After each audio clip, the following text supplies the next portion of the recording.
ఇదిగో అమలు, ఒక గ్లాస్ పాలు, కొంచెం నీళ్లు, పంచదార, టీ పొడి ఇస్తావేంటి? ఈ సోదంతా చెప్పే బదులు డైరెక్ట్ గా టీ కావాలని అడగచ్చు కదా. అదే టీ ఇస్తావా? ఇస్తాను, ఉండండి. ఇదిగోండి. ఏంటమ్మాయి, నీకు వంటే రాదనుకుంటే టీ కూడా సరిగ్గా పెట్టలేదు. ఏమాంటీ గారు, టీ బాలేదా? ఇందులో పాలున్నాయా? డికాషనా మరగలేదు, పంచదార లేదు, చప్పచప్పగుంది. ఈవిడి టీ ఇచ్చింది ఎక్కువ అంటే మళ్ళీ తిట్లు ఒకటి. ఇలాగైతే ఎలాగమ్మలు?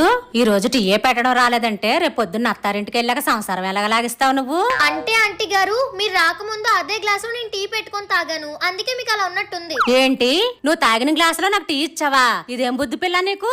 అయినా నువ్వు తాగిన గ్లాసులో టీ ఇస్తే చప్పగా ఉండడం ఏంటి? 2 రోజుల కిందట ఒంట్లో బాగాలేదని హాస్పిటల్కి వెళ్తే చెకప్ లో నాకు కరోనా ఉందని తేలింది. నేను తాగిన